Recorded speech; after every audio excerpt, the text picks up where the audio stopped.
Good evening, everyone, and welcome to the September 17th regular Board of Education meeting. I am extremely saddened to start this meeting honoring Jenny Emery, a 10-year veteran of the Board of Education who is currently serving on the Board of Finance, who tragically and shockingly lost her life this past weekend in a bicycle accident. Jenny was a central part of the Granby community, serving this town in many capacities. On the Board of Education, the Board of Finance, president of the Board of Directors of the Friends of Holcomb Farm, a property steward for the Granby Land Trust, and a generous donor to many local organizations, including the Granby Education Foundation. Her passion, intelligence, and love of Granby was the heart of everything she did. Her commitment to education through all her service and volunteerism in all her capacities was a hallmark of her character. Beyond her public service, she adored her family, and her grandchildren and children were her light. We send our deepest sympathies to her husband, Coach Dave Emery, another member of our education community, her children, grandchildren, and family. She is entirely irreplaceable, and her loss will be felt throughout all of Granby. Personally, she served as a mentor to me. In difficult or challenging situations, she provided me with sound, logical, appropriately critical advice. She never minced words and told things exactly as she saw them, with strength, boldness, and honesty. She was an exceptional leader, simultaneously pragmatic and hopeful, who believed in the good of everyone. One of her many strengths was bridging divides between people who might not see eye to eye. I'm going to steal a line from a letter that was sent out earlier today by the Friends of Holcomb Farm because I think it's perfect. Eric Lukenbill and Amy Eisler said, "We will honor her memory by following her example, doing the hard, good work with integrity and heart, and striving every day to make the world a better, more just, and more sustainable place." So in recognition of Jenny, I just wanted to take a quick moment of silence and to honor all the great things that she did for the Granby community.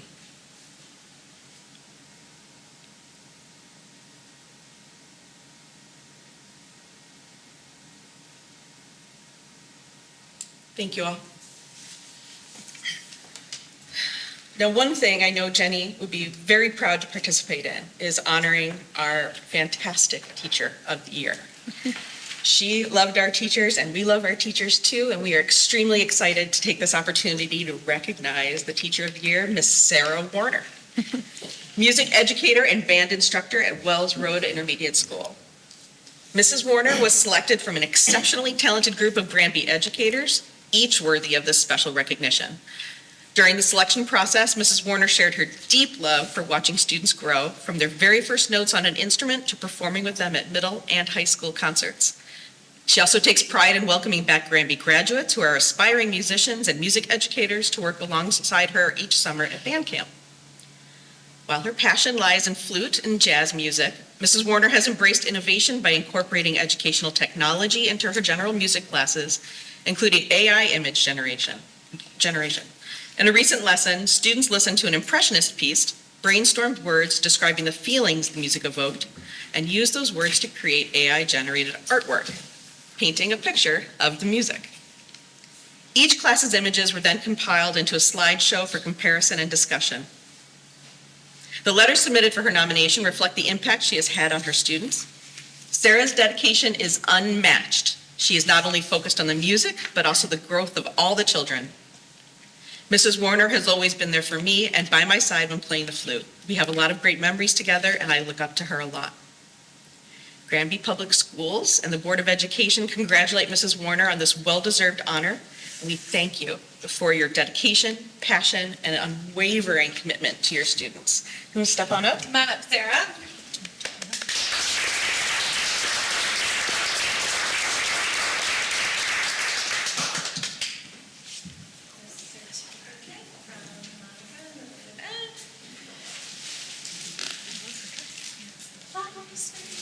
Congratulations again. It's a year-long celebration. Yeah, we're just gonna keep celebrating. Ask you to take a quick photo for, social media, and then if you just want to say, okay.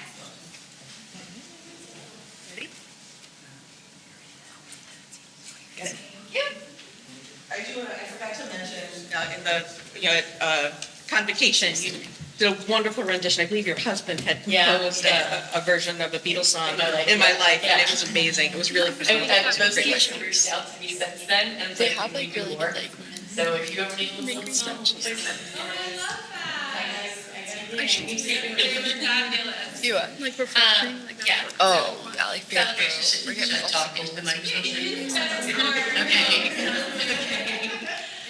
So this has been a bit of a whirlwind for me, just everything that's happened since I found out that I was Teacher of the Year last in the spring, and then preparing for everything this summer and just having congrats sent from like super old students and like my current students and everybody at Wells Road. It just makes you feel special. And with this being my 22nd year teaching, it's just kind of like what you need to keep going and remember what it's all about and how much fun I have teaching and that kind of stuff. Thanks for being here, Sarah. Of course. Of course. And because of your fine teaching, there is a trombone being played in my house.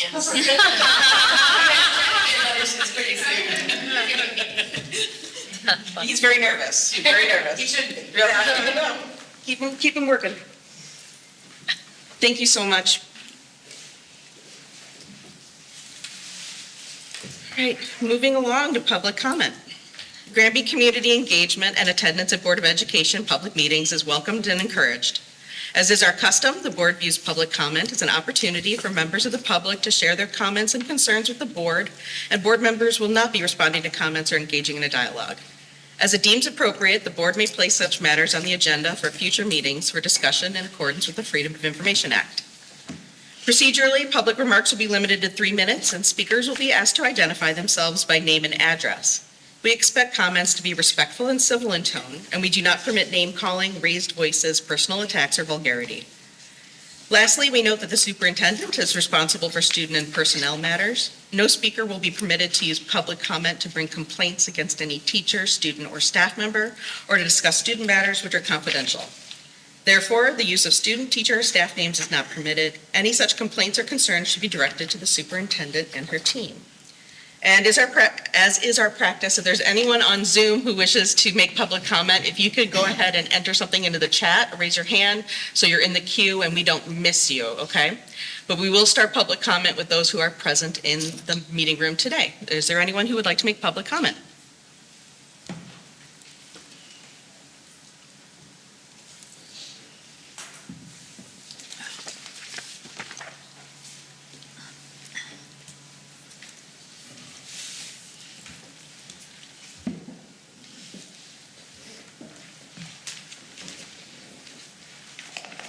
Good evening, Mike Komarenko, Notch Road. Today we celebrate Constitution Day, the foundation of our republic and the guarantee of our freedom as individual citizens. 245 years ago today, founders entrusted in us with a document that limits government, protects life, liberty, and affirms our rights come from God and not politicians. Let us not forget the Constitution is not up for negotiation. It is supreme law. You say in your opening speech that we cannot speak about these certain matters. Your rules are censorship. Our First Amendment states no rules abridging freedom of speech. We have the right to air grievances. You cannot limit the content or direct who we can or cannot talk about. There are no valid arguments for infringing on constitutional rights. If I have an issue with a teacher, an employee, or a board member, I will be speaking their name. This Board of Ed is using $937,000 that was allocated for special education and moved it to capital projects, like a new roof, bleachers, and what you are calling security work. What security? We did not vote this money for these projects. This money should be returned to us taxpayers. Second, the open choice program that we participate in needs to be reevaluated. There are serious safety concerns. Last year, there were several fights involving students in this program. There have been at least 2 fights this year in the middle school alone involving open choice students. One 7th grade female student used a knife and/or razor blade and cut an 8th grade boy on his elbow. It's at least 3 to 4 inches long. This did not happen on school property, but both these students ride the same bus. If this 7th grade student is carrying a weapon outside of school, is she carrying one in school? We need to be able to remove students from this program if behavioral issues arise. Yesterday on Channel 3 News, there was a survey consistent of Connecticut school teachers, and they said 81% of teachers are scared of some of the students in their classes and feel the schools are not doing enough to protect them. This last part's from my daughter. She's homesick with whatever's going around the middle school and high school. As far as having a dress code, I feel everyone should be treated equally. I'm hearing a couple girls were wearing the same tops and only one was dress coded and made to cover up. I'm hearing teachers and administrators are playing favorites and only dress coding certain kids. I'm also hearing it's because one of the girls who isn't getting in trouble's mom is a teacher's assistant in the middle school. You're Thank at you. 3 minutes. Thank you very much. Thank you, Mr. Kremarenko. Is there anyone else who wishes to make public comment? In the room, just to clarify.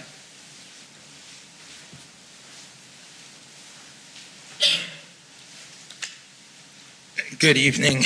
Bill Glick, 18 Barkhamsted Road. This is my first... You don't have to get that close. Okay, thanks. This is my first ever Board of Ed meeting. I've been here, I think, 17 years.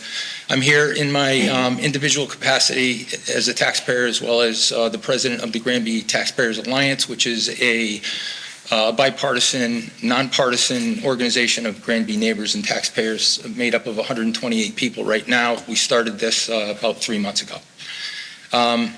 So I'm here to comment on, first of all, I want to echo Mike's sentiments that all of those rules that you all just cited are completely unconstitutional, can't be enforced.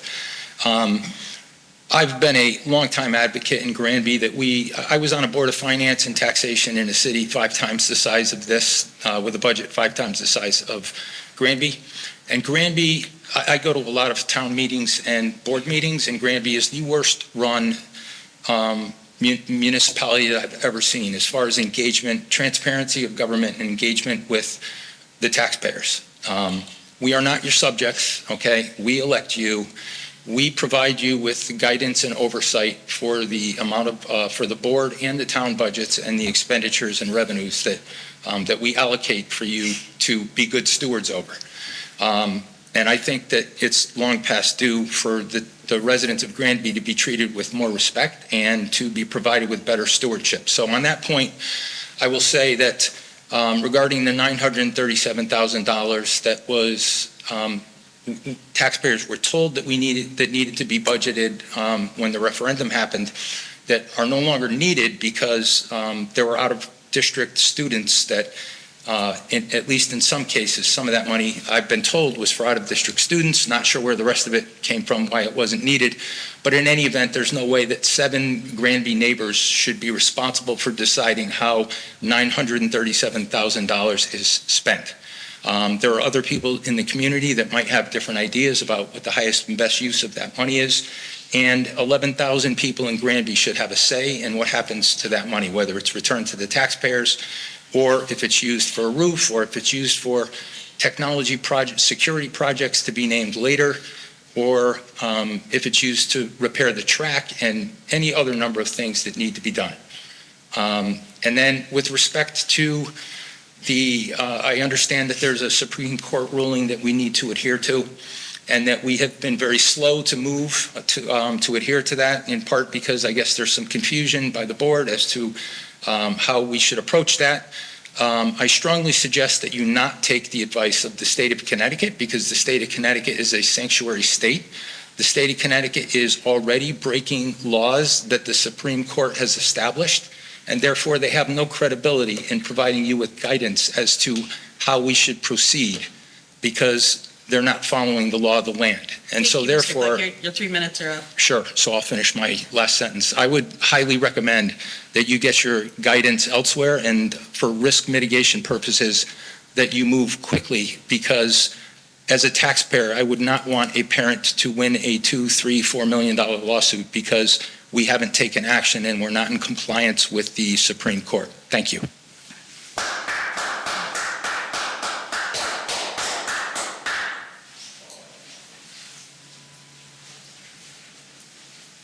Flanagan, Woodcliff Drive. The Board of Selectmen gives us 5 minutes. You guys special, you knocked it down to 3. You heard what I just said? You heard you, sir. They won't talk to you. All right, before we did the budget this year, real quick, I came to you people, I asked you to consolidate the bus routes because the bus routes are empty. Then I asked you if you could audit special ed, and I was told no by Ms. Burke. And after I left, because I was disgusted, I guess it was addressed, but I wasn't in the room. And I guess I was a little insulted as a member had told me, but I don't care about that. But we found out what I talked about at the budget hearing, what I talked about came to fruition. It was true, and it was worked on. Now you overtax the citizens of this town almost $1 million. And if you follow the charter, I believe it's Article 12, it was supposed to go back for a referendum, but they broke it up in piecemeal. That's dishonesty. Another thing, you all took an oath, yes or no? You don't want to answer me. I believe you did. I believe I saw you take an oath. Supreme Court made a ruling, and it came to my attention today that the assistant superintendent or whatever is going to follow the state of Connecticut's direction. I'm not an attorney, but in my opinion, when the Supreme Court makes a ruling, it's a law, period. Now, I understand you hired Shipman and Goodman, so you're costing us more money. There's no need for that. Follow the law. People are upset, and they're going to do something. You're going to cost us more money again if they bring a lawsuit. And you think it's okay? You've politicized the school system because of your one-way thinking. Kids are not supposed to be politicized, but that's what you're doing. And you are wrong again. This is disgusting. It's not acceptable. The taxpayers, the people who pay the bills are not going to stand for this.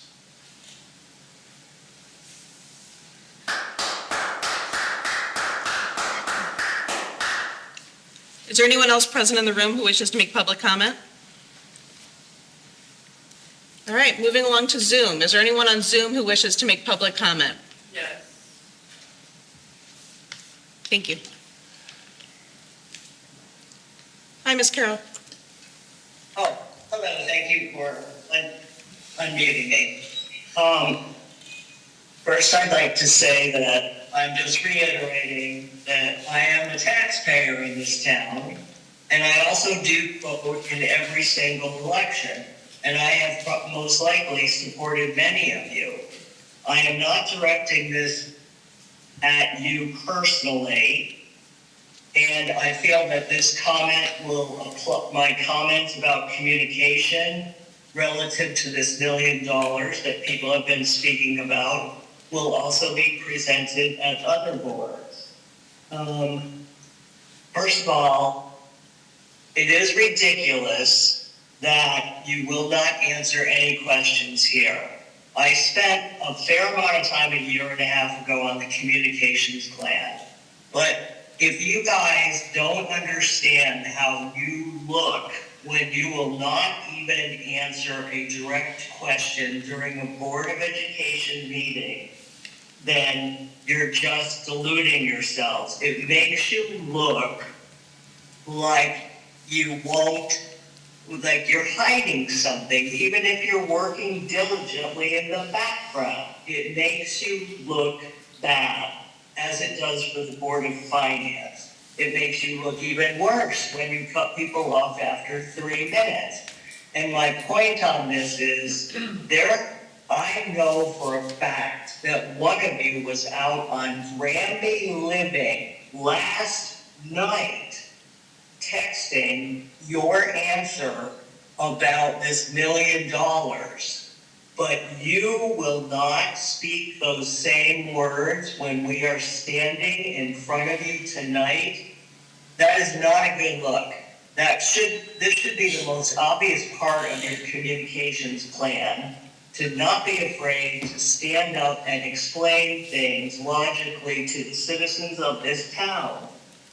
If you think that you're going to be able to come back next year and tell us we desperately need money for special ed, we have to take it, we have to increase the mill rates, and we have to take money out of reserves, and we need to tax you even more, it is going to fall on deaf ears.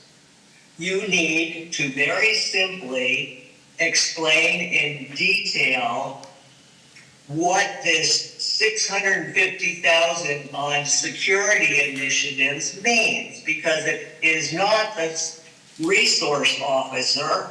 That was a $120,000 budget item. So if you can't, in a public forum, explain what that is, people are going to think you are hiding something. You're grown-ups. We elected you. We're the taxpayers. We expect direct answers, and we're not trying to be mean. We're all business people living in a community. Please allow an interactive meeting and stop hiding and making us practically use a FOIA request to get answers. Thank you.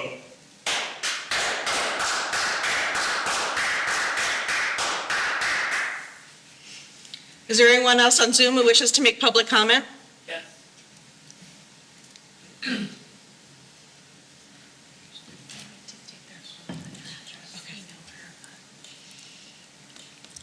Good evening, Mike Fusick, Northwoods Road. It is my understanding that the Board of Education, in collaboration with Superintendent Burke, has not instituted a policy to comply with the Mahmood versus Taylor Supreme Court ruling. Regardless of whether the state provides procedural accommodation, it is the responsibility of the district, its administrators, and board members to ensure we are compliant with the law. If school districts want to honor inclusion without coercion, they must offer parents meaningful ways to participate and dissent. Opt-out policies, clear notice, and open dialogue with families are not threats to diversity. They are how pluralism works in practice. Instilling values and beliefs is the responsibility of parents. Your responsibility begins and ends with ensuring student success in the subjects of reading, writing, and arithmetic. If Superintendent Burke is unwilling to ensure compliance with the law and subsequently willing to make the town vulnerable to litigation, then I respectfully ask for her resignation. We have been patient and respectful of the board, and our concerns are not being met with appropriate explanation or action. Thank you. Is there anyone else on Zoom who would like to make public comment?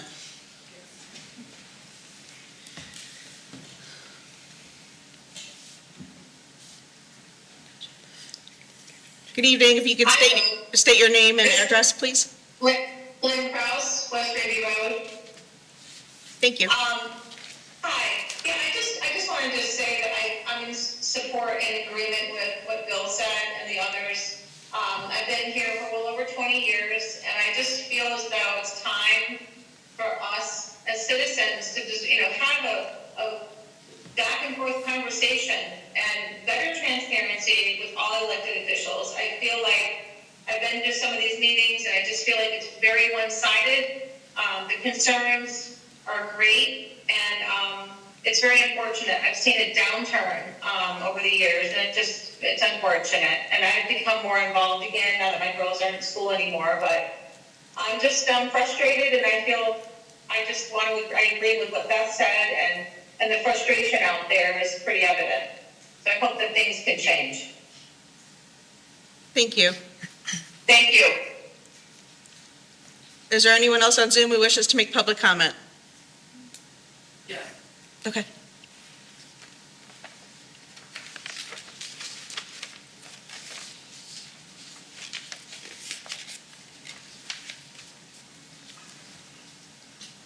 Good evening. If you could introduce yourself, please. Hello? Yes, we can hear you. Can you hear me? Yes, we can. Hi, this is John Myers. I'd just like to say, I posted something on Granby Living yesterday, which got a lot of response, mostly negative from what I was saying, even though I was trying to portray something positive. My only summary to save time tonight is I agree entirely with what Beth Carroll said. I think we need to do better, not only for the school, but for the town. And I also 100% wholeheartedly agree with the comments that Bill Block made. So that's my comment. Thank you.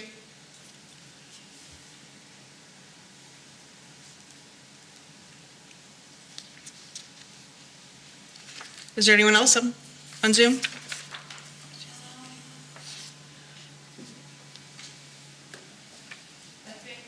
Okay, if there's anyone else on Zoom who wishes to speak, please raise your hand now. There we go. Someone here. Yeah, someone. Good evening, Maureen Everly, Silky Road. I have a question that at some point, either an FOI or if you decide to have an open public forum, I want to know about the policy for out-of-district students, and I want to know who's in charge of investigating when there is a suspicion that a student may be attending our schools but is not here living in the town is not the domicile for the student. Thank you. Thank you. I'm not done yet. Oh, I'm sorry. I also would like to agree with the statement that Mike Fusick has made and also Bill Gluck. I think it's time, and according to one of your stated goals, you want to increase connectivity with the public. Now is the time to do it before it's too late. Thank you. Thank you.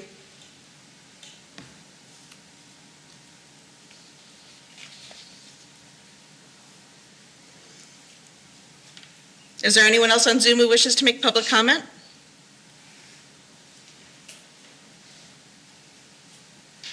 All right, going once.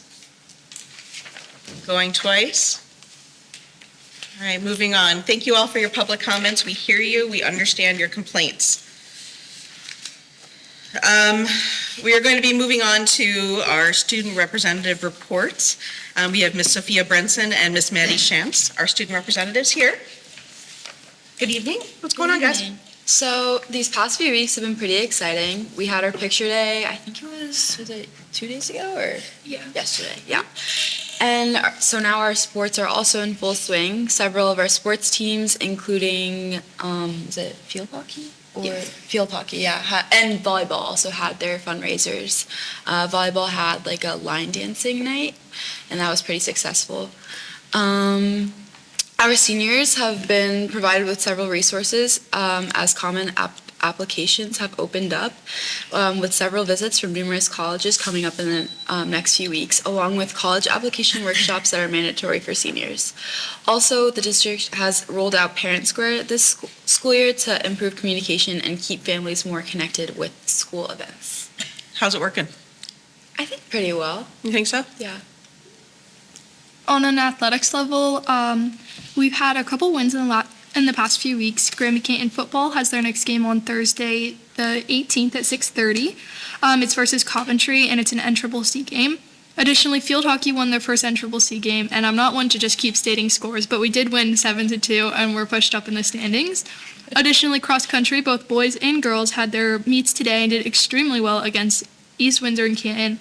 And boys and girls soccer also faced off against Rockville and additionally, more on the volleyball and field hockey fundraiser. Volleyball raised over $1,000 in their Holcomb Hoedown fundraiser, and I think field hockey was around $1,000 as well at the Old Well Tavern. And then I've talked to a bunch of students, athletes, and they've all adjusted really well to the new schedule and balancing academics with their athletics. Excellent. Does anybody have any questions for our student representatives? No. Thank you so much. Thank you. We are going to be moving on to something which I know we all Oh, no, we're talking about money next, aren't we? Sorry, I was moving on to the, oh, no, summative testing, it is. We have a new color-coded agenda, and it's messing with me a little bit, so I apologize. A summative testing report, Assistant Superintendent Parsons. Everybody's always interested in achievement, and here we go. Good evening, everyone.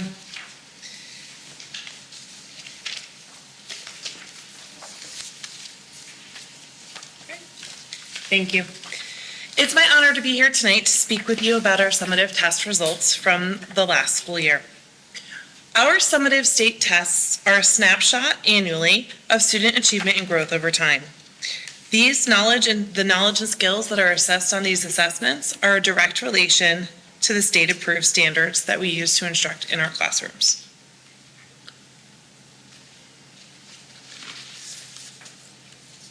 One of the things we'll talk about tonight is how we do as a district in relation to ourselves, but also questions we often get is how are we doing in relation to the towns around us? How are we doing in relation to districts that are in what we refer to as our demographic reference group? Back in 2006, the State Department of Education, the Connecticut State Department of Education created demographic reference groups based solely on census data, including income, occupation, poverty levels, home language, family structure, and also use our district enrollments. So as time has passed, we're almost 20 years past that initial work with the demographic reference groups, folks have been asking how have those groups changed over time. So in 2023, the School and State Finance Project, who is independent from the state, but an organization that operates within the state, redid those demographic reference groups based on the same census data. At that time, Granby was reclassified into DERG C. Oops, sorry.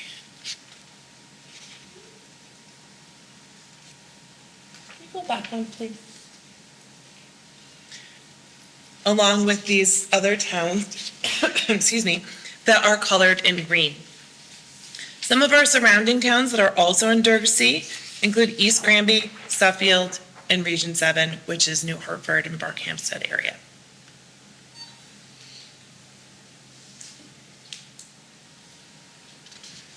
The first assessment I'm going to talk about today is the school day SAT. The school day SAT is the summative state assessment administered to all students in grade 11, their junior year. The SAT used to be used only for select students who intended to utilize those scores to apply for colleges. Since 2016, we have been using this assessment as our state summative assessment in the spring of grade 11. The SAT, while it used to be more about aptitude, is now based on achievement as well. It is based on our Connecticut state standards in the areas of evidence-based reading and writing, as well as math. In the evidence-based reading and writing area, the questions focus on gathering evidence, as well as keywords and phrases. And in math, there's a large section based on algebra and data analysis.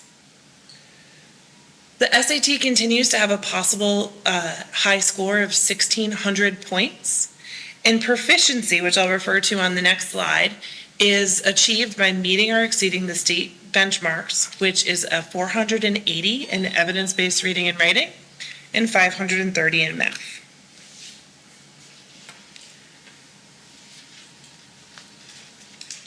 You can advance, please. Thank you.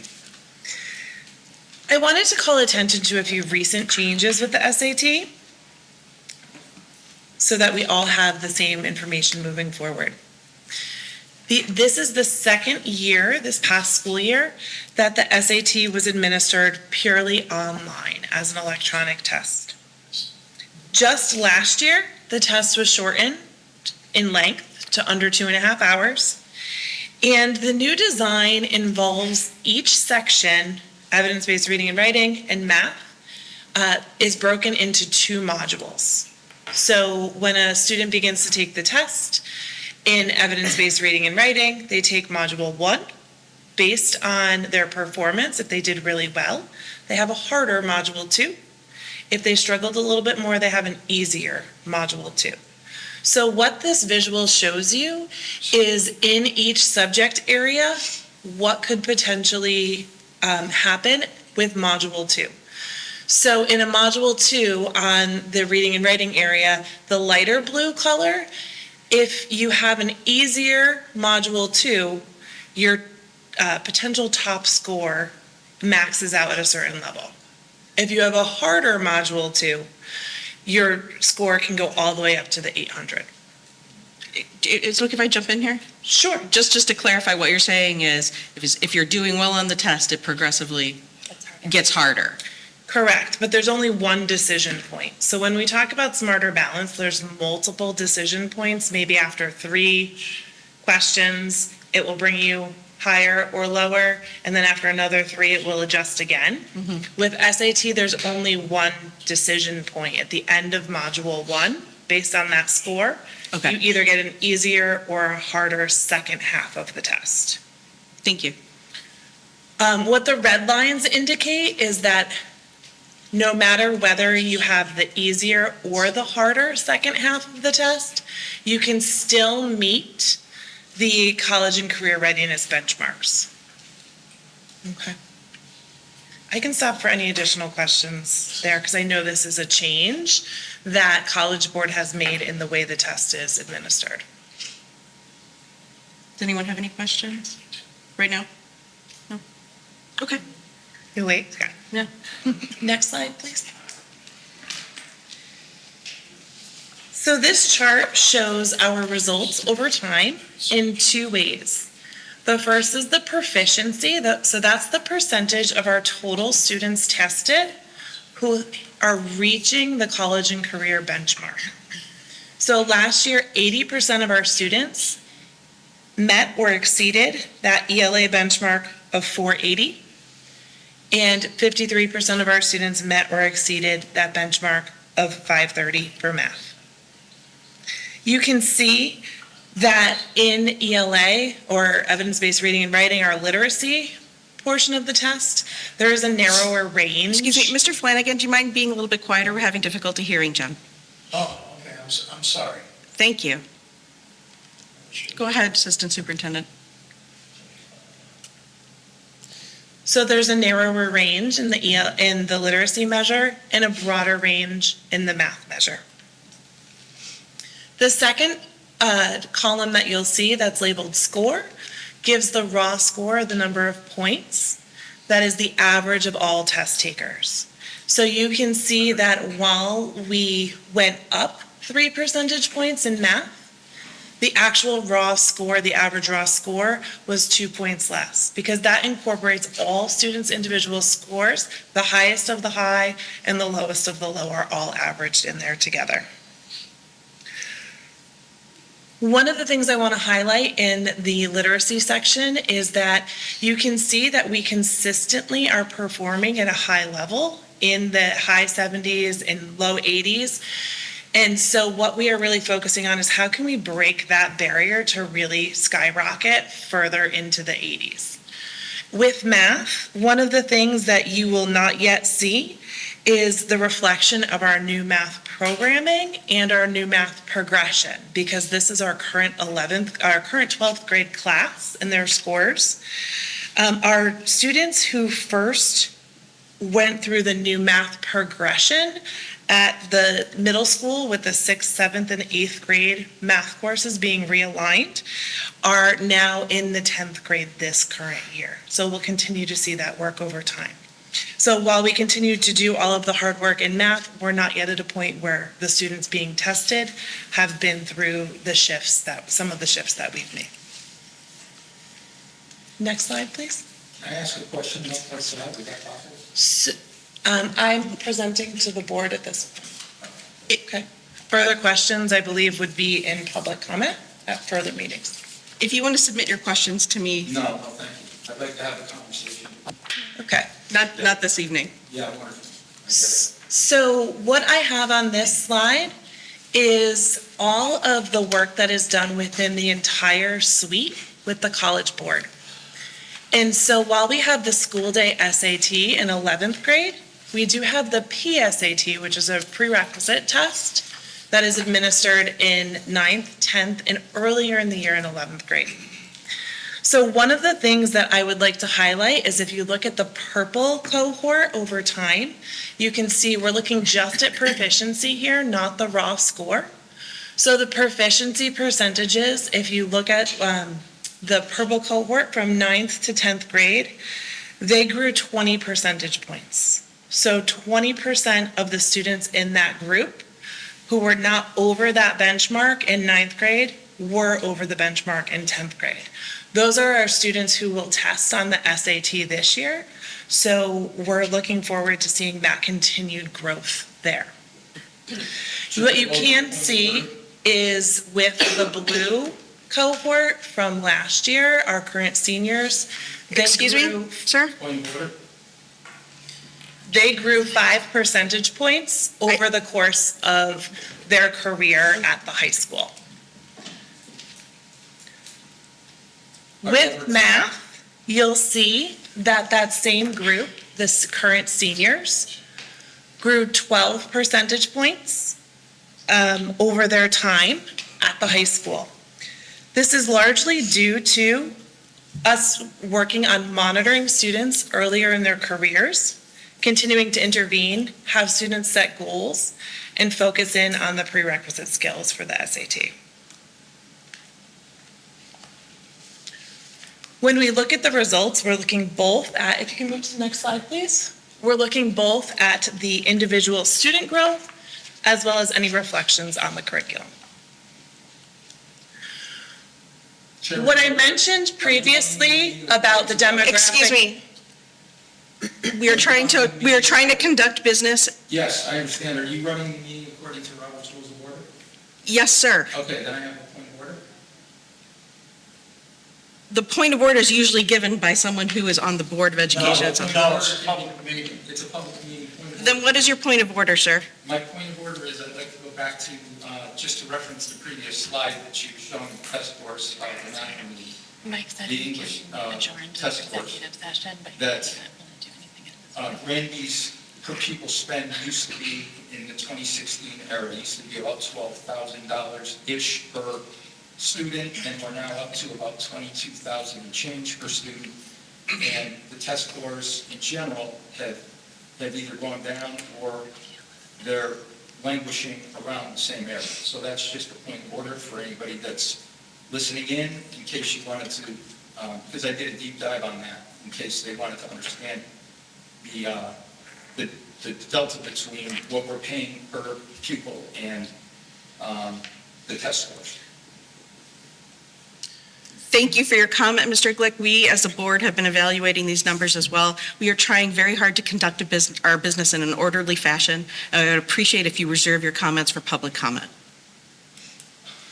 So when you look at the comparison over the course of the surrounding districts as well as the DERG C reference group, you can see an additional point of data on this slide is the state average in both percentage and the raw score. And so what you can see is for the literacy measures, we are tied at 4th, both in the area as well as the DERG. So like I mentioned, a continual high level of performance. And with math, we have grown in our ranking within both the DERG and the area, coming up significantly 23 and 32 points above the state average. Next slide, please. And next slide, please. So I'm going to shift to Smarter Balanced Assessment. The Smarter Balanced Assessment is the assessment that is used for grades 3 through 8. Again, the assessment is focused on assessing performance on the Connecticut core standards in both English language arts and mathematics. As I mentioned, this test is even more adaptive than the SAT and will take students to easier or harder questions throughout the test based on their performance. Just like SAT, the scores over time can be used almost like a ruler to measure progress. So when we look at this, we will look at performance levels. And students who are meeting a level 3 or a 4 are hitting the benchmark that we are looking for. Next slide, please. So this shows the first row across the top is the total percentage of students in grades 3 through 8 meeting proficiency. You'll see since the pandemic, we have steadily climbed year over year, and we are just on the brink of that 70% proficiency, while 4 of our grades have already crossed over that 70% line. We're seeing the 3rd grade class from last year, our current 4th graders, coming in stronger than they have in many, many years. And we look forward to seeing how the new reading program, as required to be implemented by the state, will continue to grow that foundation that we have at the lower levels. Next slide, please. And next slide, please. This chart shows the same data for math and shows how, in this case, we have also continued to climb since the pandemic in that 19-20 school year.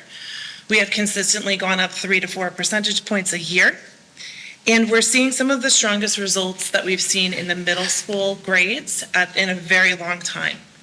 One of the things you'll note on this slide is a slightly thicker gray border, and that border indicates where we have been utilizing the illustrative math program.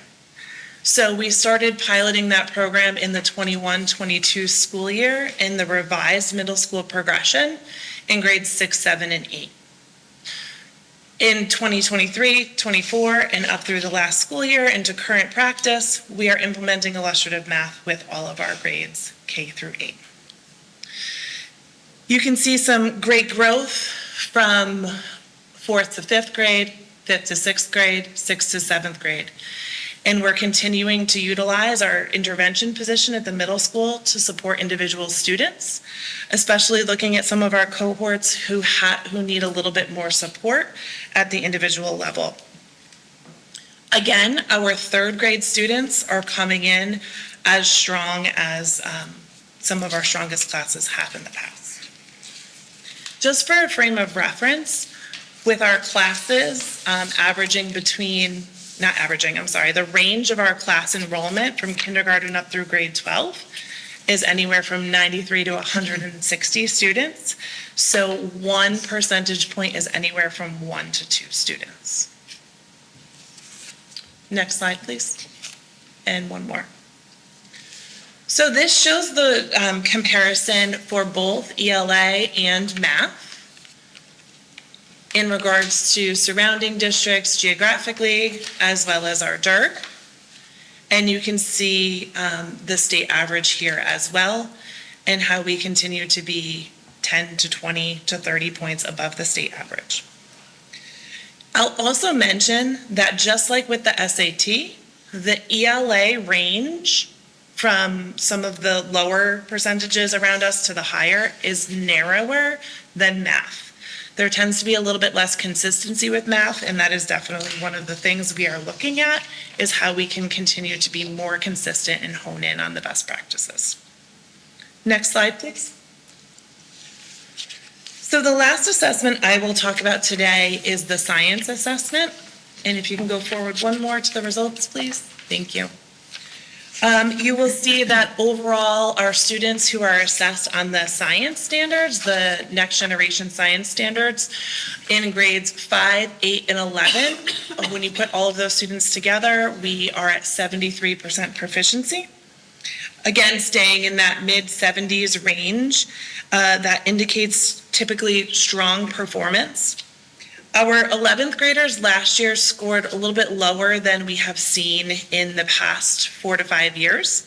What we do find is that this score is closely linked to their reading scores in the past, and the 67% is right around where they're falling for literacy as well. What we intend to do at the high school level is return to a practice that we have done in the past that really helped us keep those scores really high, which is the use of what are called interim assessment blocks, or IABs. And those allow students to practice their skills, and we break them up so that the topics that are related to biology go in the 10th grade biology class. The topics that are related to earth science go into science and society. So that is a practice that we're looking to return to try to improve those high school scores in the future. One more, please. And you can see here in relation to the state, the area, and the DERG, we can continue to be in that top third and are tied for fourth. And if you can go forward to the last slide. Thank you. So all in all, what does this mean? What have we been doing? While I present to you tonight a very high-level look at the assessment data, Superintendent Burke and I have been meeting with each of our principals, most of whom are here in person, thank you, or online tonight, and we have been discussing not only how is the whole grade doing, how is the school doing, how are individual students doing? How are different subgroups of students doing? What does growth look like? Because what we're talking about tonight is really the achievement, but one of the other key pieces we have is growth for individual students. How are they growing? Are they hitting average growth or more typical, more growth than typical, or less growth? So with some of our takeaways from all of those meetings, you'll see across the course of the year. One of them is an improvement of assessment practices. We have great assessment practices in district, but we are shifting to an online assessment tool in our K-3 arena. It is the Dibbles M-Class tool. We're also utilizing our IXL work as that benchmark screening for students in grades 3 through 8. And what we're doing is we're really looking at how do we connect student performance to grades and making sure that what we're putting into grades really is achievement of standards. We're looking at things like lowering the homework percentage and really focusing in on when given the standard, how are you performing? As I mentioned, we have a new literacy program as required by the state in the elementary grades, and we are already seeing an increase in those foundational skills, the phonics skills, the encoding and decoding skills at the lower levels. And with math, while we have really focused with illustrative math on the individual skills and strategies, we're noticing that we need to beef up the fact fluency practice on one side, sort of those discrete skills, as well as the application. So with Smarter Balanced in math, students are presented with one problem that then builds over time, and it's called a performance task. So that involves applying all of those fact fluencies and the skills in a complex problem-solving manner. And so at the end of each of our units, we're trying to embed those performance tasks that give students an opportunity to do some extensive work in math.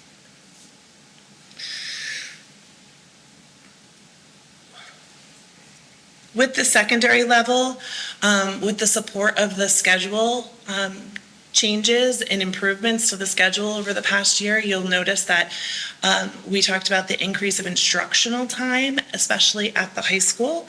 And so we'll continue to monitor the impact there. And as our students shared, there's been very little negative impact to the school. They're actually really pleased with the changes that have been made. And so it will take a little bit of time to see how that increased instructional time translates to our scores, especially in the area of SAT. So a few additional points I would make is that we'll continue to utilize all of the data we're gathering through those assessments in terms of looking at trends as a class, as a grade, to inform our curriculum, but also to inform the work we do with individual learners in supporting them, extending them, having them reach towards higher levels, as well as supporting them where they need those individual lagging skills. We are going to continue to look at for whom Tier 1 supports are not working, and for our students who may not be at the level we want them to be yet, what can we do to further push their growth and look at to make sure that they're growing and closing the gap. So if we have a student who's currently performing at a level 1, we want them to grow to a level 2, but maybe they're going from a 1 to a 3. So what's happening there and how can we celebrate and replicate that success? So that is overall the trends that are going to be impacted in the strategies we're putting in place based on the data that we've reviewed. So at this point, I would open it to questions from the board. We'd like to start on the board.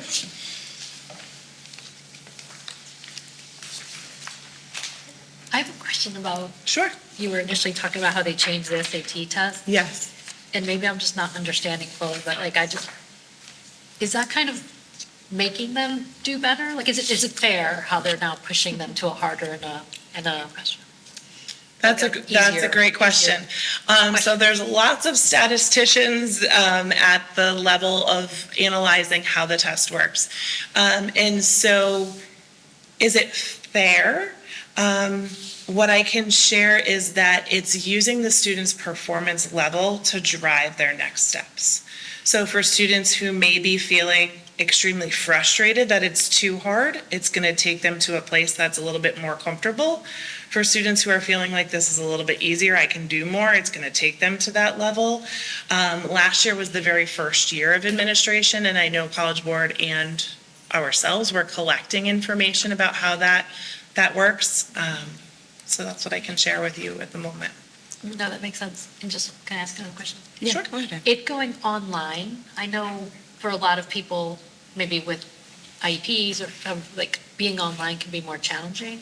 Has there been any feedback or requests for it to be like, can you opt out of that and do it in writing? So without an approved accommodation in very rare circumstances, usually it's with like vision impairment, it is online. There's not a choice. Students don't get to choose whether they're doing it online or on paper. Everybody, the default is online. Most students who have accommodations do it online. Like I mentioned, except for those very few visual impacted students. Braille would have to be, for instance, a paper copy. And so from there, do you mind going back to the SAT, the first data slide? One more forward, right there, thank you. We did see a little bit of a dip when they started moving towards online assessment.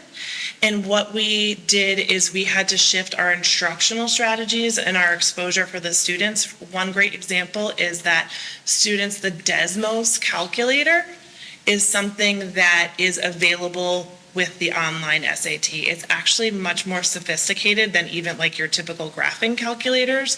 So both of our science and our math departments are utilizing and expecting and teaching into how to use that tool in day-to-day instruction so that students will be ready to use it by the time they get to the SAT.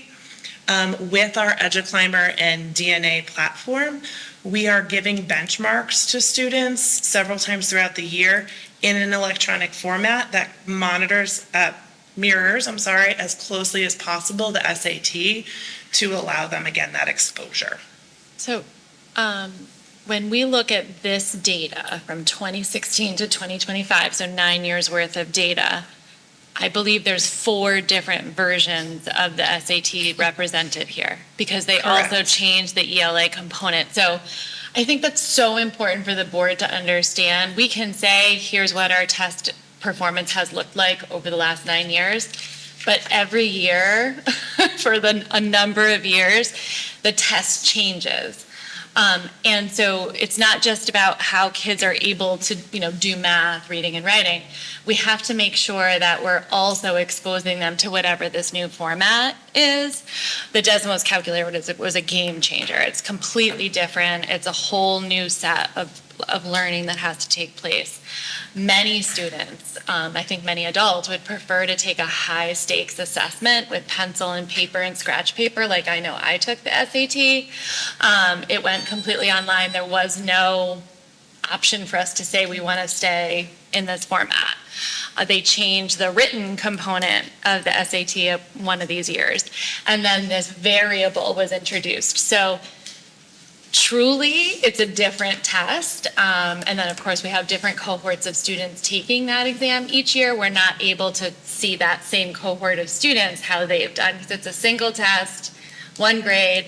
The other big shift in SAT was that it's now every child must take it in school on the same day. When I was in school, you took it if you wanted to take it. If you were trying to go to college, you would take it multiple times to get a higher score. That's no longer the case. The SAT is required of all 11th graders, and some are engaged in that opportunity and some are not. So we see highly variable level of interest and engagement in taking the test. The state of Connecticut decided this would be our high stakes test for grade 11. Many children might choose to take this or the ACT or other assessments outside of school on their own to improve their score. We're only able to report to you what they did in school on that one day. Just a lot of factors that you might not know when you look at this list of data. Oh, that's super helpful. Yeah. Thank you. Have we gotten any feedback from the students themselves on the changes? Have we spoken to them?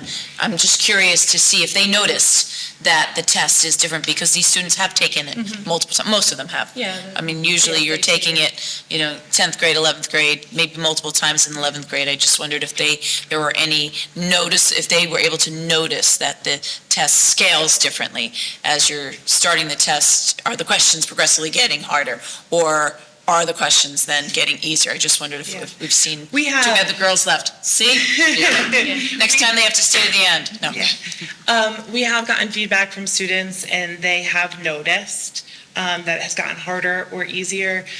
One of the things in the test blueprint, some of the work we do is kind of deconstruct, try to understand the statisticians and deconstruct how the tests are scored and developed, is that we have a breakdown of how many questions they're going to get that are at an easy level, a medium level, and a hard level. And when we're creating benchmarks in the classroom, we're exposing students to questions, and we're saying, released questions, and saying, this is at an easy level. Let's attack this together. This is at a hard level. If you can't get to the very end answer, like what do you know? How can we approach this? And I've observed classes where students are deconstructing a problem on the wall, on vertical spaces, and they're comparing the way they're solving the problem, even if it's a different way to get to that same end result. I've also seen teachers doing the same thing. Donna, I can share, I have a senior who took this test, and kind of his summary of anecdotally is that a lot of the kids found the math really hard, and that he's a pretty high achieving student, and that he felt he was kind of coached by his teachers that, oh, you're going to do really well, your score will generally go up for the PSAT to the SAT, and he didn't see that, and a lot of his friends didn't either. So I think that transition is a little bumpy, and hopefully as time goes on and the kids get more familiar with that, we won't see that dip. But I did hear from one of the teachers at Open House too, that colleges are using that same Desmos calculator, so it will benefit kids who are taking those higher level math classes to get used to it now in high school. But I heard that at work too. A lot of the kids complained about the math is really, really Sure. Thanks. Any additional questions from the board?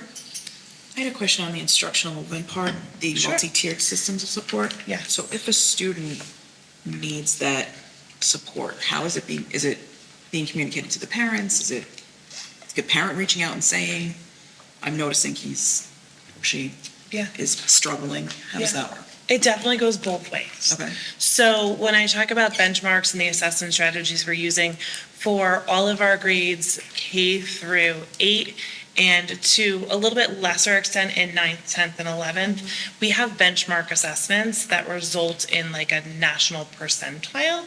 And so what we do is we take that benchmark assessment result and we compare it to the student's general performance on other assessments, and we triangulate. So we always look for 3 points of data. If we're seeing that it's not just 1 point that's kind of an anomaly, 2 or more points, we're going to dive deeper, we're going to do some diagnostics, we're going to figure out what's going on. At that point, we are having the teacher try a little bit more in the classroom, and the teacher's reaching out to the parents saying, I notice child is having a little bit of difficulty, we're working hard on this together. And the team will get back together and monitor the progress. And if there's not what we call adequate progress towards the next benchmark, then we may offer tier 2 supports. And usually that is in the form of tutor support, coaches pushing in, interventionists taking the student to work on very specific goals. And then we continue to monitor from there. But parents are brought in typically once the teacher notices and really starts to work a little bit harder and more intentionally on specific skills, but always at that tier 2 point. And this is in place now, or it's going to? It is in place, and it has been in place for many years. Okay. Yes. What we're doing is we're using the new assessments that we have in the cut scores and the online system to do some of that analysis a little bit more easily for us and with us. So this goes in conjunction with those test scores that you get, like, way later than they take from the community. Yes. In addition to the test they took yesterday. So it puts everything together in one place for us. And then do they have, I know with IXL you can have practice plans? Yeah. Do they set up practice plans based upon the scoring in certain areas, and does that help to facilitate their being able to strengthen their skills? Yes. And a specific example that I didn't point out, but I will because our middle school is here, is the academic or the learning lab situation at the middle school this year, that time where they're working on study skills and homework, and they've embedded the IXL practice right into that time so that all students have access to really get those minutes in, put in the extra time, because we've noticed that students who are putting in the minutes and reaching their skills on IXL are really seeing some individual growth. Do they have access to IXL on their Chromebooks at home as well? Yes. That's great. It's actually wired. Yes. Access on my computer. No, if they're lying too, it's there. I'm hoping my 7th grader has his done by the time I get home. It is invaluable to be able to do that. Did they make the same changes to the PSAT? Not Great yet. question. So we will Things that be exploring that further. PSAT happens in October. And so we have a webinar coming up to learn about kind of where we are with PSAT and how that's integrating there. But we have not been told to date that that is changing with PSAT yet. That's great that you're finding a way to do it in class with the calculator you were talking about. They're practicing it that way. Yeah, that's practice. Thanks. So lots of really great work. Always reach out if you have questions, and I'm more than willing to provide additional information. Thank you. Thank you, Jen. No problem. All right. Next up, we have the Finance and Operations Report. I believe Superintendent Burke was going to do an introduction here. Yeah. So there were a number of questions this evening about the dollars, the surplus that we had for the 25 budget. And since we have an expense report on the agenda, I am able to speak to that as following the Roberts Rules of Order. So what we often do, just as a prelude to my comments, is wherever along the agenda, the items that are raised at public comment are to be addressed, we include that there.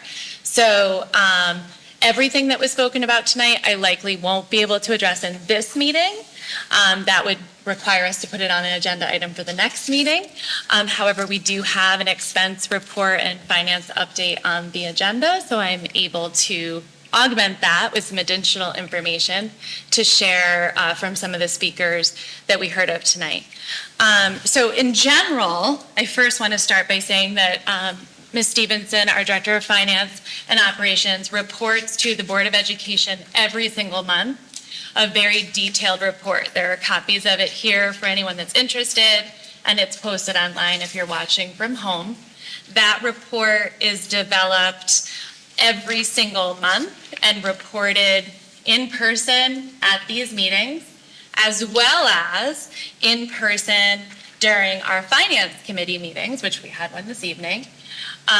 We also take the same report, and tomorrow, her report from this evening will be sent to the Board of Finance, That report is then included in the Board of Finance packet, and Ms. Stevens and myself attend the Board of Finance meeting every single month, and we ask questions from the Board of Finance, and we go in great detail through exactly where our encumbered amounts are, where we're seeing savings, and where we're spending more than we had expected. So I do recognize that for the listeners this evening, you're speaking about one very particular item, which had been discussed throughout the previous school year's monthly budgets, as well as reported to the Board of Finance. So what I'm going to do now is just provide you with a high-level overview of what had been reported monthly and sort of how we got to where we are at the last meeting, where we shared in great detail. And again, that's posted on our website. You can watch the Zoom recording or the GCTV recording, where we really pinpointed exactly what the surplus was at the end of FY25 and you know how we got there. So the one thing to remember is that when we make our budget, we budget well in advance. So today, we launched the FY27 budget. So it is September of this school year, and we have today launched data and collection to start planning for the FY27 budget. When we budget for special education, we use our tracking system to look at the number of students that are currently identified in our district with a specialized need, and we look at the costs associated with those students. We then calculate the age of the child. Are they aging out of our district? What do our preschools look like? And we only budget for students that are known. They're currently identified as a student with special education needs, and they are a student that are identified to have a higher level of cost than the average student. We have many students that receive specialized instruction truly at no additional cost. It's baked into our school day, as Ms. Parsons was just speaking about, lots of different supports and interventions. So uniquely, when a student lives in Granby, if they move in tomorrow, whatever their needs are, we are legally responsible, as I believe, of course, we should be, to support their specialized needs. There have been years past where we've had the opposite.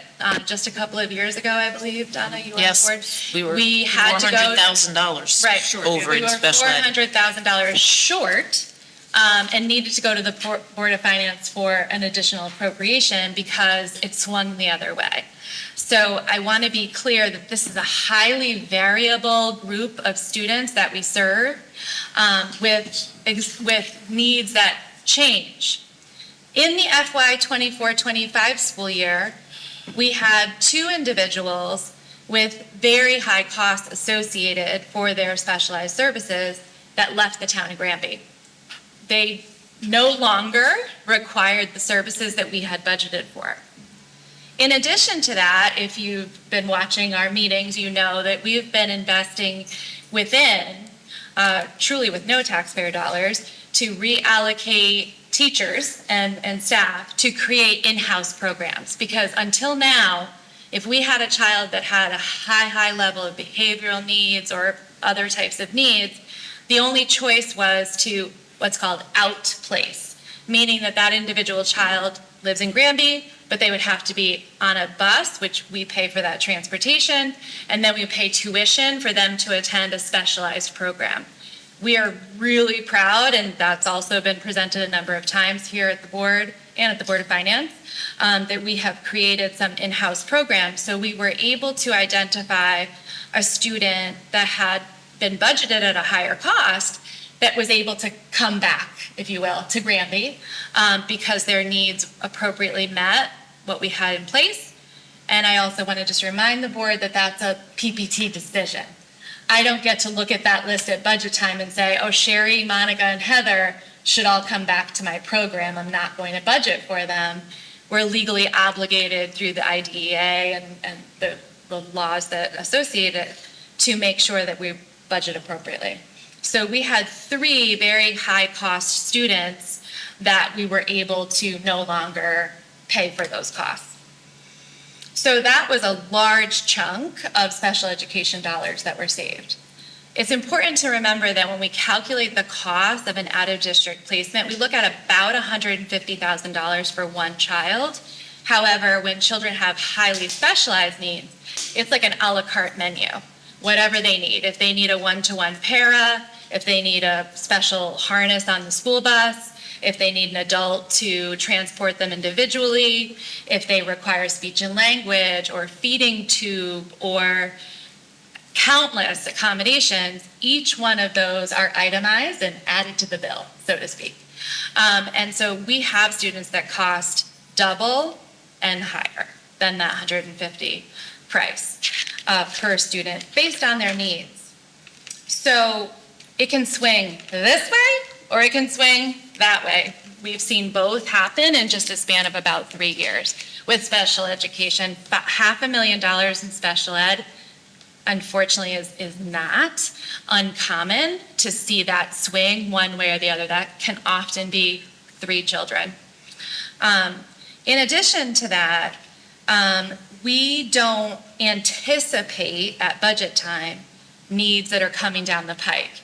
Like, I would love to be able to call all of our preschools and say, do you have children with X need, so that I could calculate those into the budget. But there's very strict responsibilities for privacy, just like when you go to a medical doctor, and we're not privy to that information until they're enrolled in our school and a decision is made at the placement meeting, and then we can calculate them into our budget. So because we don't always have all of that information, we typically under budget, to be really honest, and then we look to find those funds elsewhere, as we're always talking about with the board. In the 24-25 school year, it swung the other way. That was one of the components of the dollars that were saved, and we reported that every single month to you all and to the Board of Finance. The second component is that we had a couple positions that were unfilled last year. We anticipated filling them. I think everybody knows the job market is hard. We had some fill-ins and some substitutes. We had a number of reasons why we didn't spend all of our salary line. Oftentimes we're overspending in those areas, so that's another really sensitive position. I also have a brand new director of finance, and she's going to do her report in just a minute. Nikki Stevenson came in after this budget was signed, sealed, and delivered. And she said to me, wow, these transportation costs seem kind of high. I'm coming from a larger place, and these numbers are high. I don't know. We've been in this contract for 5 years, and this is the rate we've been paying. Ms. Stevenson single-handedly cold called every transportation company that we work for, and she muscled them into reopening an already signed contract. In my 30 years of doing this work, I've not worked with someone that's done that and done it successfully. Not only did she save us money in the 25 budget, because we had already baked in the cost of that transportation contract, it was about $220,000 that we started with that you saved in the renegotiation. She also said, we can do some ride shares on some of our buses. Let's get a few kids on a van instead of one kid on a van. We can't always do that. It depends on student need, which I'm not privy to speak to publicly. But we were able to find additional job shares. She cold called Suffield, East Granby, Windsor Locks, Simsbury. Do you have a kid going to this place? We do too. Can we share a van? We saved another $100K, I mean, pretty close to it.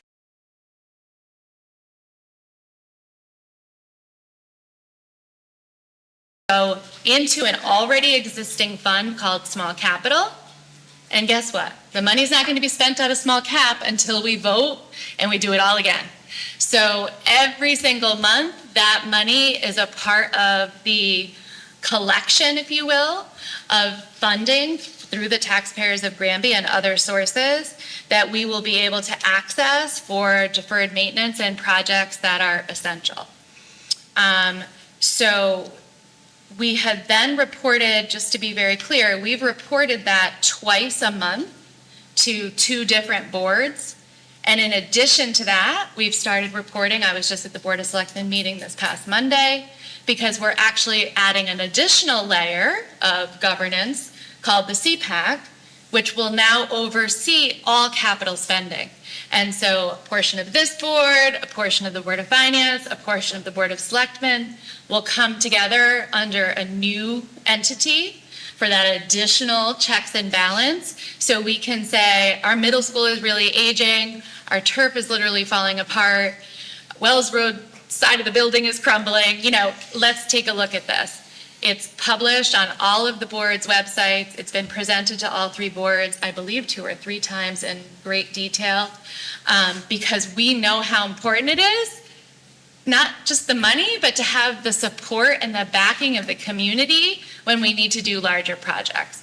I've talked in great detail about our aging middle school. So this money isn't going to be spent frivolously. It's in a secure fund. That fund is very transparent. It's reported on every single month, and it allows us to have the savings realized in a way that can take things off the list for next year. In addition to that, the savings that was realized throughout the rest of the transportation contract was already baked in to the FY26 budget, and we were able to come in at the Board of Finance guidance because we had done that hard work earlier in the year to save additional dollars for FY26 and 27, the last 2 years of that contract, because it was over $500,000 that you saved in total, spread over 3 years of the contract. So I thought it important to provide some additional details, and I'm absolutely happy to dialogue on this outside of the board meeting, where we're not governed by Robert's Rules of Order, and I can certainly make sure that everything's posted on our site. I'd like for the Director of Finance to be able to do her report, and I'm happy to put this again on next month's agenda. I could, whatever the board sees is necessary. I think we'll discuss an appropriate way to address the concerns, and then we'll go from there. Thanks.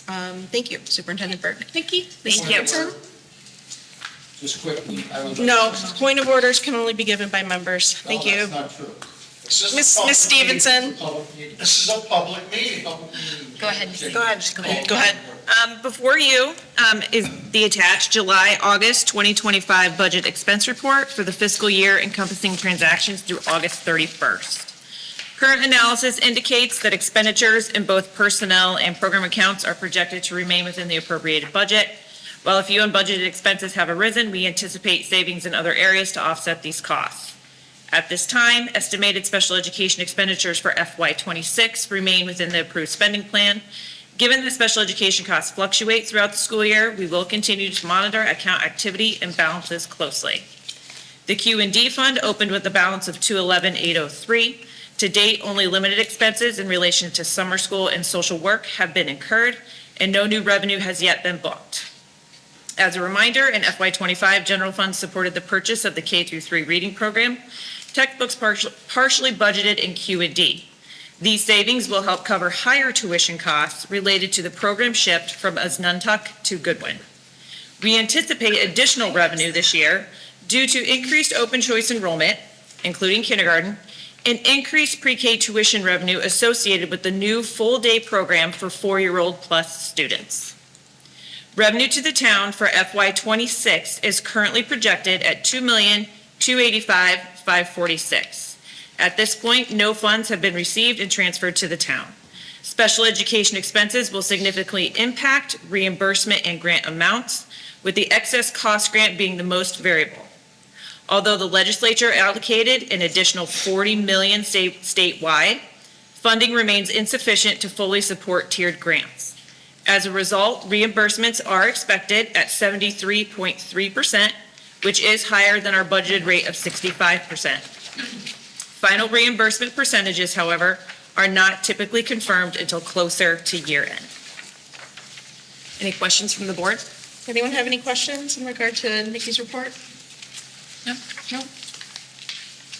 Okay, and we did discuss it in finance, but we'll go over that In the finance report.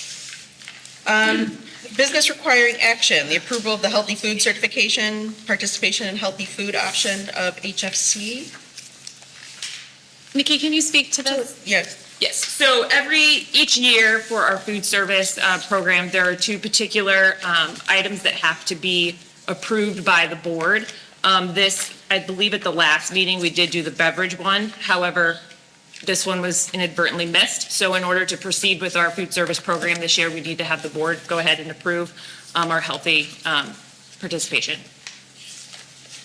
And it's my understanding that we have to read the motion in a particular way, so that's why this is It has typed to out. be read exactly how it's written, yes. I remember this one from It goes on to the second. past years. It does. This is Oh, a yes. particularly lengthy motion. Would somebody like to make a motion?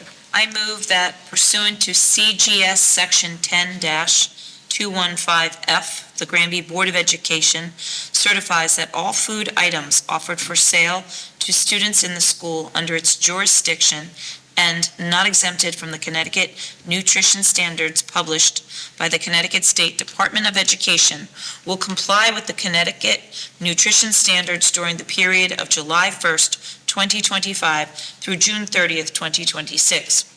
This certification shall include all food offered for sale to students separately from reimbursable meals at all times and from all sources, including but not limited to school stores, vending machines, school cafeterias, culinary programs, and any fundraising activities on school premises sponsored by the school or non-school organizations and groups.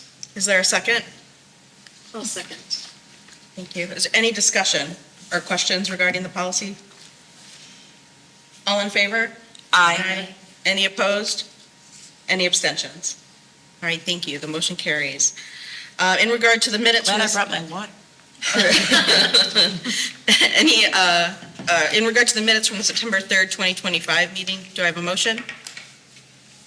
I move that the board approve and amend the minutes of the September 3rd Board of Education meeting as proposed. I think it's just I approved. think we just approved. Approved. Yeah, I don't know why you had them in there, okay. So I just moved that the board will approve the minutes of the September 3rd Board of Education meeting. Do I have a second? A second. Any discussion? All in favor?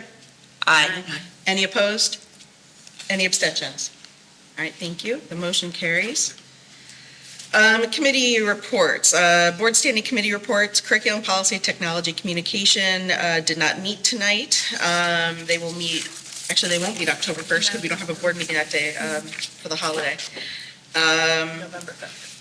November 5th will be their next meeting. Thank you for the date there. Finance, personnel, facilities did meet tonight. Donna? Yes, we reviewed and approved the August 2025 budget expense report. We also had an update regarding the food service program, and we were advised that Cartwell's is doing a great job. We also had some feedback from some of the students, and we got to taste some of their food. So we're happy that that is successful. We talked about the capital projects update. The CPAC meeting will be held in October to assess the priorities for upcoming projects. We also talked about the budget timeline, that the new budget process kicked off today for the 2027 budget. Then we discussed some special education and expansive development grants and the DRIP grant from the state of Connecticut and the parameters under which those monies must be used. And then finally, we talked about some ongoing issues that have arisen with regard to the HVAC system at the middle school and the high school, and that we have some immediate needs for repairs to the HVAC system in both locations. Does anybody have any questions for Donna? All right, thank you. We did discuss the growing damage in the track. Yes. The turf. Yes, well, I didn't talk about the itemized things on the CPAC. Yeah. I know but yes, that there is the sinking of the high school track and field is getting worse. And that is definitely something that is going to be addressed and placed within high priority on the CPAC list. Thank you. Okay, I'm sorry, any other questions? All right. Other board-related reports, CREC or CABE. I actually attended the CABE seminar today in regard to the various grant fundings for seed and drip. It looks like we have some opportunities to hopefully obtain some additional funding that we can put to good use within our district for necessary repairs on our aging buildings, and as well as some anticipated growth in special ed programming. So we're eager to get more involved in those programs and help our students out further. Granby Education Foundation? I attended the GEF meeting last night. They went over their fund balance, which is extremely favorable, and so they're hoping to give out a lot of money. Traditionally, teachers apply for smaller grants, but they're hoping to support some big ticket things in the future. There's some new leadership. It sounds like they met with Superintendent Burke to talk about some thoughts on the schools. And we got to hear a report on some of the grants that we have, or that they have gifted, such as the Wells Road Courtyard, which we heard a little bit about at the last meeting. And also there is a babysitter class for kids that is being funded at the Y that I guess sold out almost immediately. So it was very popular. And they're trying to figure out what to do about the B this year, what the format will be. Oh, that's right. They're going to change the format for the Granby. Oh, maybe. Maybe. Do I need a costume? That's the question we always need to know. You might want to start thinking about it now. Okay. Maybe unintended. All right, Superintendent Burke. Yeah, just a quick update this evening. We've had successful open houses, curriculum nights at the middle and high school and Wells Road yesterday. Tomorrow is the Kelly Lane curriculum night for our preschool to grade 2 families. We've shared a variety of curriculum resources at those events, and by the next time we're together, we will have distributed all of that to parents, so we'll be presenting on that to the board in October. A reminder that there's no school on October 2nd, so for that reason, we have one meeting in October, and that is October 15th. I do also want to express my gratitude to Chief Sansom and Sergeant LaFlamme, Captain LaFlamme, and our school resource officer, Chris Dufresne. We went to both the middle and high school today during the early release for professional development, and we presented on the new SRO program, really great dialogue with our staff. And at the next opportunity on October 1st, we have faculty meetings. We will be at both Kelly Lane and Wells Road to do the same thing. We've already had extensive planning conversations with the admin team as well. And I'd say we're off to a really great start.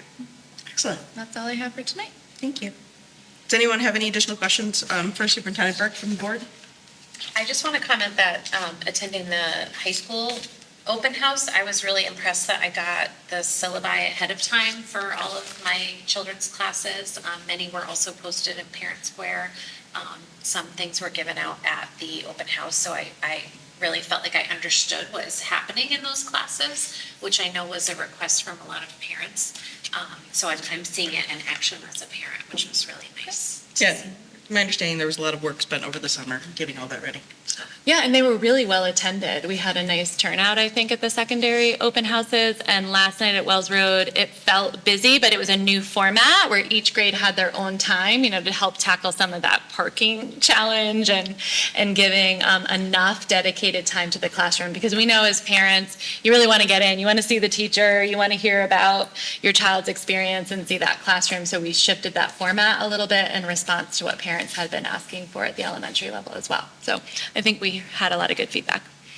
Excellent. All right, thank you. We do have a need for executive Can I session. just make one point? Yeah, of course. At the last meeting, I had requested information. Right in front of me. I had asked, I wanted to know where we were on enrollment, the projections versus what the actual enrollment is. Yes, sorry. I have it okay. I right in didn't front of know. me, and I meant to include it in my update. Just give me one quick second. I was taking notes during public comment, and I used my paper for that. So hold on one quick second. Okay. I plan to put this in the Friday Board of Ed update so that you have it in writing, but since it was an action item, I wanted to bring it during my update, so thank you for the reminder. We are almost exactly on par with the projections.